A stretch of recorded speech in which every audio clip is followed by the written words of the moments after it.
के धरातल पर उतर करके बताना होगा तो कोई साधारण आदमी नहीं बताएगा। कौन बताएगा? कहा जो ज्ञानी होगा। ज्ञानियों का कतार एक तरफ लगा था। जिस समय कोविदों ने ज्ञानियों से पूछा आप जरा इस बेटी का परिचय बताओ, ये कौन? तब ज्ञानियों ने क्या कहा? कहा सुनो, ये जो जिसके हाथ में माला है, हम लोगों के दृष्टि में ये साधारण लड़की नहीं है। कहा कौन है? कहा आत्मा का शांति सीता समानीता, आत्मा रामो विराजते। शांति सीता समानीता, जिसके हाथ में माला है साक्षात शांति की प्रतिमूर्ति है। ध्यान दीजिएगा, माला किसके हाथ में है? का शांति के हाथ में माला है। ये जो जानकी जी है शांति की प्रतिमूर्ति है। एक तरफ से सारे भक्त भी बैठे थे। भक्तों से जब पूछा गया कि जरा आप लोग बताओ कि जिसके हाथ में माला है कौन है? भक्तों ने कहा दुनिया वालों सुन लेना, ज्ञानियों के दृष्टि में भले शांति की प्रतिमूर्ति है, लेकिन हम लोगों के दृष्टि में शांति की प्रतिमूर्ति नहीं। कहा कौन? भक्तों ने गजब की बात कह दिया। कहा सानुजसीय समेत प्रभु अराजत परन कुटीर, भगति ज्ञान वैराग्य जनु असोहत धरे शरीर। बोलिए सियावर रामचंद्र भगवान की। ये साक्षात भक्ति की प्रतिमूर्ति है। ज्ञानियों के दृष्टि में सीता शांति है, भक्तों के दृष्टि में सीता भक्ति है। अब सावधान रहिएगा, एक साइड में सारे कर्मकांडी बैठे थे। कर्मकांडी। एक बार मैं अपने घर में बैठा था, अकेले में बिल्कुल था। आचार्य जी, अरे पंडित जी हमारे यहाँ आए, खूब बहुत बढ़िया धोती कुर्ता और चंदन लगा करके आए। उनके साथ में एक चेला भी था। हमने कहा आइए आइए पंडित जी, आप बड़े अच्छे कर्मकांडी लग रहे हैं। और उनके साथ में जो चेला था वो हंसने लगा। उसने कहा गुरुजी आप ज्योतिष भी जानते हैं क्या?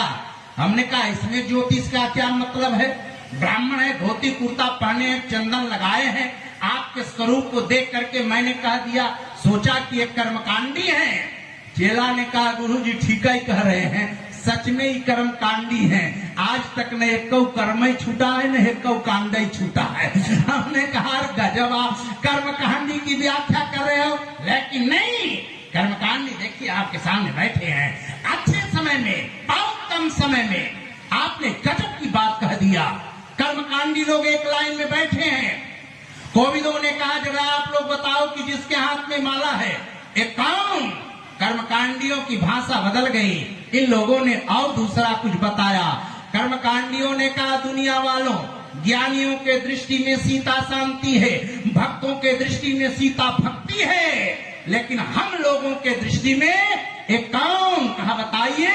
कर्मकांडियों ने कहा या देवी सर्वभूतेषु लक्ष्मी रूपेण संस्थिता, नमस्तस्यै नमस्तस्यै नमस्तस्यै नमो नमः।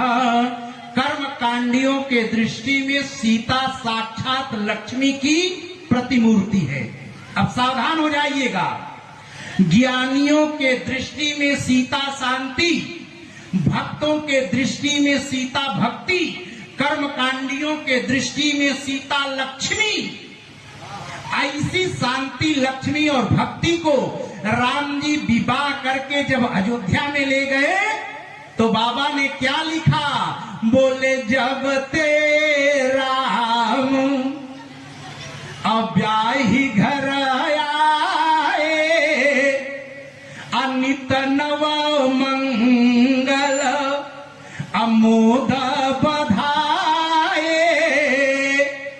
सीता जी जब अयोध्या में गई तो प्रत्येक दिन मंगल हो रहा है, लेकिन एक विद्वानों की धरती है। मानिक बात निवेदन मैं कर देना चाहता हूं, ये सीता जब अयोध्या में जाती है तो प्रत्येक दिन मंगल हो रहा है।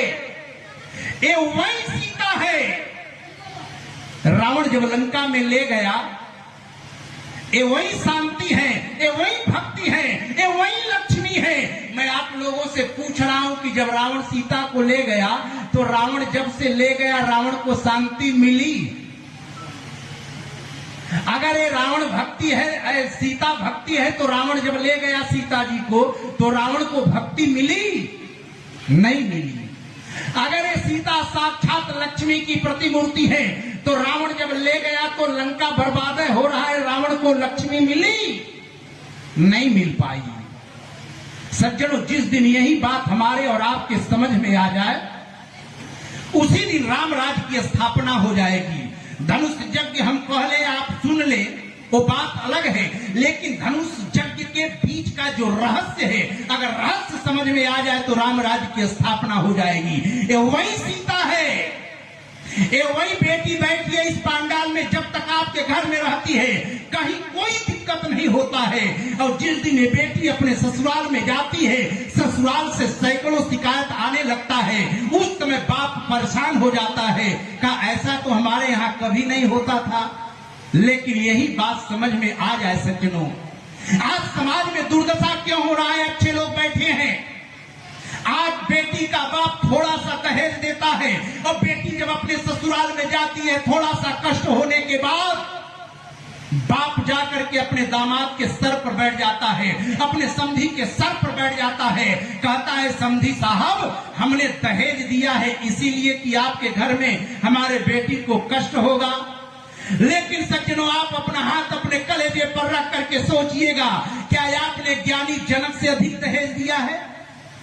आपने ज्ञानी जनक से ज्यादा हीरा मोती दिया है? ज्ञानी जनक ने तो चक्रवर्ती नरेश सम्राट को इतना दहेज दिया।